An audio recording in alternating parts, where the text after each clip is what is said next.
o Senhor que nos faz ficar de pé. Não sou eu que me levanto porque eu quero me levantar. É o Senhor que me sustenta, é o Senhor que te sustenta. Porque se depender de mim e de você, a gente fica caído para sempre. Nós não podemos abrir mão dessa presença. Você não pode abrir mão da presença de Deus. Nós não podemos abrir mão de confiar em Deus acima de todas as coisas. Eu estou falando de comportamento, decisão e, por que não falar, ritmo de vida. Eu estou falando de estar na presença de Deus, acima de tudo, crendo que Deus está no controle. O salmista deixa claro que quantas e quantas vezes nós colocamos as nossas confianças ou a nossa confiança em coisas completamente erradas, falhas, que vão nos deixar na mão, cedo ou tarde, por melhores que sejam, por maiores condições que nos deem. Talvez, queridos, esse seja um dos grandes erros de nós, crentes no Senhor Jesus Cristo, quando a gente simplesmente deposita a nossa confiança.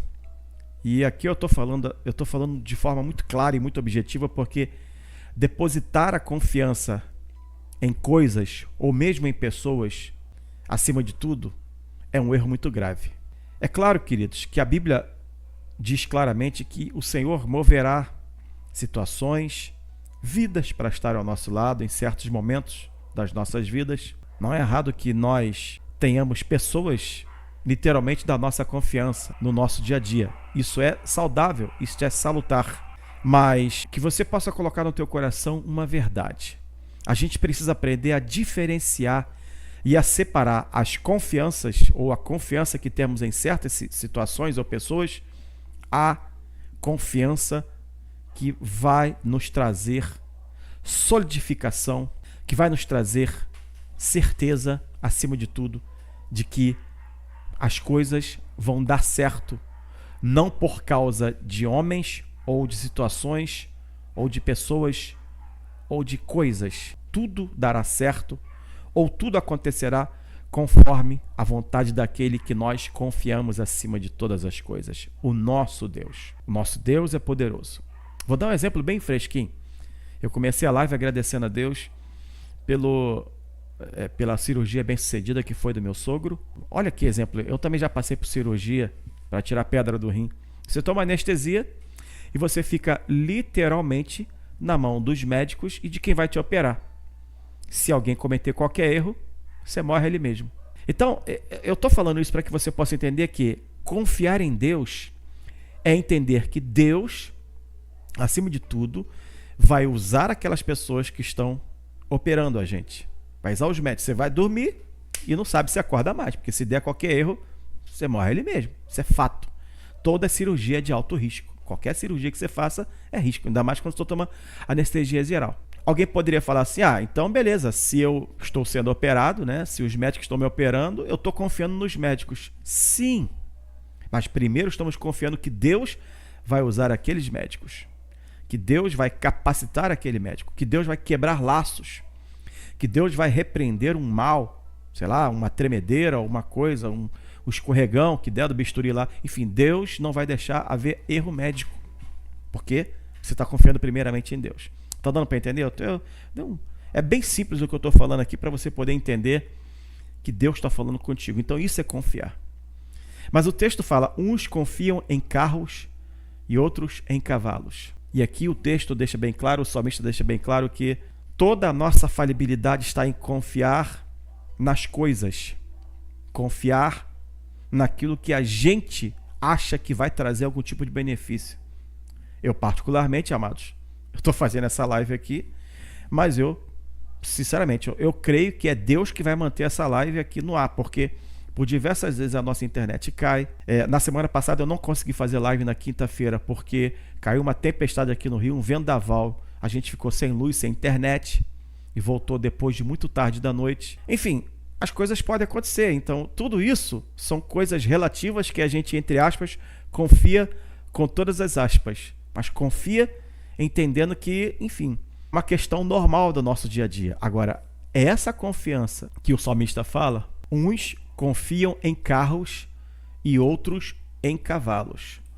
Esse é o mundo em que nós vivemos. Quem está ao seu lado, quem convive com você ou quem está ou seu vizinho, ou quem está na rua, enfim.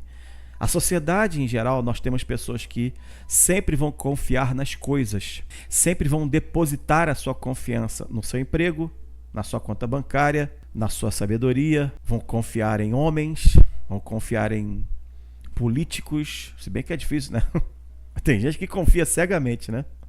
Deixa quieto. Vão confiar em instituições, uns confiam em carros, outros em cavalos, mas nós faremos menção do nome do Senhor nosso Deus. É claro e é evidente, repito, vivemos em uma sociedade, estamos em um país chamado Brasil, estamos num estado chamado Rio de Janeiro. Se não houver um mínimo de confiabilidade naquilo que a gente faz, a gente não pega nem um ônibus, a gente não liga a chave do carro. Então tudo é basicamente uma questão de confiança em si, mas é acima de tudo, para nós crentes, é a confiança no nome do Senhor. Mas nós faremos menção no nome ou do nome do Senhor, ou seja, sobre todas as coisas que nos cercam, sobre todas as coisas que nos rodeiam, eu creio primeiramente que Deus é fiel. Eu creio que Deus não vai deixar o motorista de ônibus dar um piripafe na hora que ele estiver dirigindo e você estiver lá dentro. Nós cremos que o carro não vai dar uma pane a tal ponto de você ter um acidente gravíssimo. Eu dirigindo, já tive várias panes dirigindo.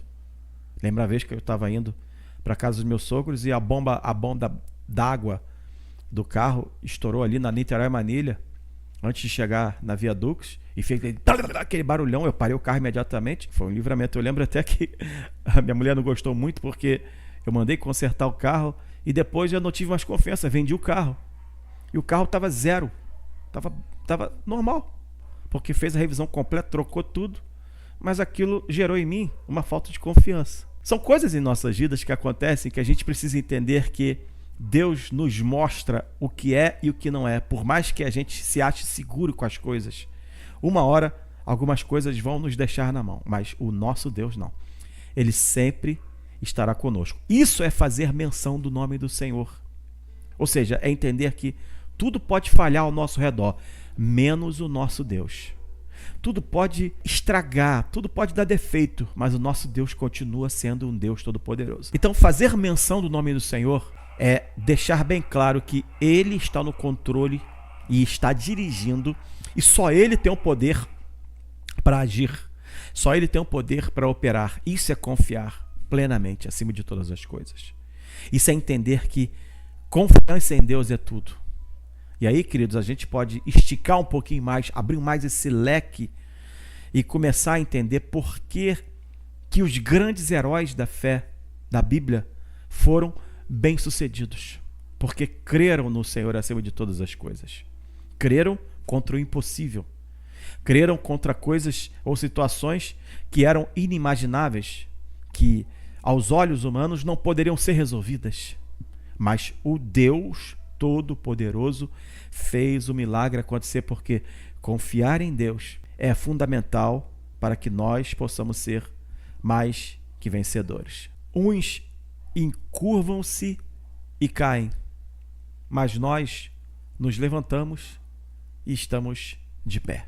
Nós, os crentes fiéis, aqueles que creem no Senhor Jesus Cristo, aqueles que se entregaram ao Senhor Jesus Cristo, todos nós estamos sujeitos às mesmas coisas que acontecem com aqueles que não se entregaram ao Senhor Jesus Cristo. A gente tem dor de cabeça, o ímpio tem dor de cabeça. A gente sofre acidente, o ímpio sofre acidente. O sol nasce para o ímpio e nasce para a gente.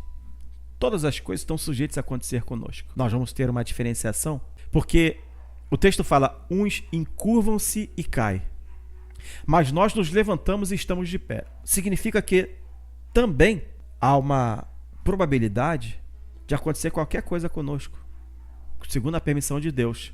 Só que o texto nos completa assim, mas nós nos levantamos e estamos de pé. Significa que nenhum de nós, nem você, nem eu, estamos livres que alguma coisa, infelizmente, nos afete. A grande diferença é que o texto começa falando, uns encurvam-se e caem. Tem gente que se encurva e cai e não consegue levantar. Nós não, a Bíblia diz, mas nós nos levantamos e estamos de pé. Essa é a diferenciação. Então não é talvez tão problemático acontecer uma coisa em nossas vidas onde literalmente a gente meio que ficou encurvado ou acontecer algo que deixou a gente um pouquinho parado. Isso pode acontecer. Agora, a diferenciação está em... O texto continua. Mas nós nos levantamos e estamos de pé. É o Senhor quem te levanta. É o Senhor quem te guarda. É o Senhor quem te livra. É o Senhor que te sustenta. É o Senhor que mesmo eu e você, mesmo qualquer um de nós passando por problemas, não deixa com que fiquemos prostrados para todo sempre. Muito pelo contrário. É um período onde Deus nos anima, nos levanta e Ele realmente nos faz mais que vencedores. O salmista, no Salmo 27, fala assim: anima-te e Ele fortalecerá o teu coração. Espera, pois, no Senhor. Então, é o Senhor que nos fortalece. É o Senhor que nos faz ficar de pé. Não sou eu que me levanto porque eu quero me levantar. É o Senhor que me sustenta. É o Senhor que te sustenta. Porque se depender de mim e de você, a gente fica caído para sempre. Porque as forças que estão dentro de nós não são forças comuns. As forças que estão dentro de você não são forças comuns. São as forças que vêm pelo Espírito de Deus para as nossas vidas. Aleluia. São as forças que vêm pelo Espírito Santo para que você continue de pé. Para que você seja sustentado pelo Senhor. Mas tem muita gente que, infelizmente, realmente não está conseguindo mais se levantar. Muitas pessoas ao nosso redor que não estão conseguindo mais se levantar depois de se encurvarem. Porque não é fácil, gente, viver os dias que estamos vivendo, os problemas que estão se sucedendo, não só no Brasil, mas em todo o mundo. O reloginho de Deus está andando, gente. Jesus está às portas. A qualquer momento acontece o arrebatamento da igreja, ou seja, as coisas estão acontecendo de forma galopante. Cumprimento da palavra de Deus a cada dia. E isso nos faz ter que ficar muito mais alertas à questão da vigilância.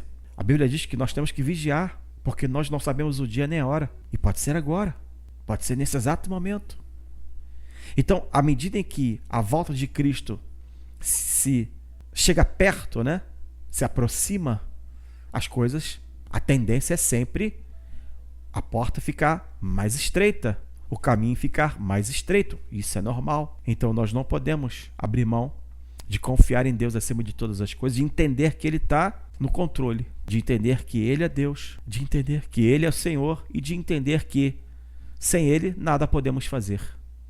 Jesus falou: sem mim nada podeis fazer. Traduzindo-se para os dias atuais, uns confiam em carros e outros em cavalos, mas nós faremos menção do nome do Senhor. Uns encurvam-se e caem, mas nós nos levantamos e estamos de pé. Isso, queridos, não pode deixar de ser uma tônica em nossas vidas. Isso precisa ser a marca para as nossas vidas nos dias atuais e sempre, porque não tem sido fácil. As lutas têm se multiplicado, os problemas têm se multiplicado, as aflições têm se multiplicado, mas ainda, diz a Bíblia, não é o fim. Eu estava outro dia, eu vou até fazer uma live sobre isso, uma live escatológica sobre pré-tribulacionismo ou pós-tribulacionismo ou pré-arrebatamento ou pós-arrebatamento. Eu vou fazer uma live sobre isso porque, acreditem você, tem gente que já acha que a gente já está na grande tribulação. Nós estamos em uma tribulação, mas a gente não está na grande tribulação. A grande tribulação só acontecerá depois que Jesus arrebatar a igreja. Não se esqueça disso. Aliás, a Bíblia fala sobre isso. Eu não preciso nem ficar aqui corroborando. A Bíblia nos diz sobre isso. Mas, não, gente, vamos combinar. Realmente, os tempos que estamos vivendo no Brasil e no mundo são tempos de tribulação. Isso não tem a menor dúvida. Não há a menor dúvida que realmente tem uma tribulação tremenda acontecendo no Brasil e na Terra. Mas não é a grande tribulação. Na verdade, eu sempre creio que Deus deixa essas coisas acontecerem para que a gente se ligue com Cristo e fale assim: não posso perder a salvação. Olha como será. E outra coisa, a gente não sabe o nosso dia, né? Então, confiança no Senhor nesses momentos tão difíceis que a gente vive é entender que o negócio está estreito, está difícil, mas Ele é conosco. Pode estar dando errado para muita gente. As pessoas estão confiando, como diz o texto aqui, em carros e em cavalos, ou seja, estão confiando nas coisas, estão confiando em bens, estão confiando em máquinas, estão confiando em pessoas, mais do que em Deus. E aí estão se dando mal. Porque essas pessoas estão caindo, porque estão confiando nas coisas e na pessoa errada. Mas nós, a Bíblia diz, faremos menção do nome do Senhor, ou seja, o Deus Todo-Poderoso é quem nos sustenta. O Deus Poderoso é quem nos guarda. O Deus Poderoso é quem nos dá vitória. O Deus Poderoso é quem guarda as nossas vidas. Se Ele quiser, as coisas acontecem. Se Ele não quiser, nada acontece, porque Ele está no controle e no comando das nossas vidas. É isso que precisamos pensar. É isso que você tem que colocar no seu coração. E saber que Deus está agindo. E se Ele não quiser agir, já era para mim e para você. Se Ele não quiser guardar, nada feito para mim e para você. Se Ele não quiser operar, nada feito para mim e para você. E a gente só chegou até aqui, e a gente só vai conseguir prosseguir até o final, porque o Senhor está ao nosso lado. Porque o Senhor está nos guardando. Porque o Senhor está nos livrando. E Ele fará sempre isso. E Ele sempre ministrará sobre nossas vidas aquilo que Ele quer. Viva isso. Coloca no teu coração e saiba, confiar em Deus é tudo. Confia no Senhor. Anima-te. E Ele fortalecerá o teu coração. Espera, pois, no Senhor. Deus está mandando falar para você. Não te aflijas. Não te espantes. Não te assustes. Só confia. Creia. E saiba de uma coisa. Deus vai fazer acontecer o que tem que acontecer. E Deus não vai deixar acontecer o que não tem que acontecer. É só continuar vivendo na presença de Deus. Que Deus continue falando na tua vida, no teu coração. Coloca nos comentários. Deus falou comigo por essa mensagem, por esta palavra. E eu creio e tomo posse em nome de Jesus.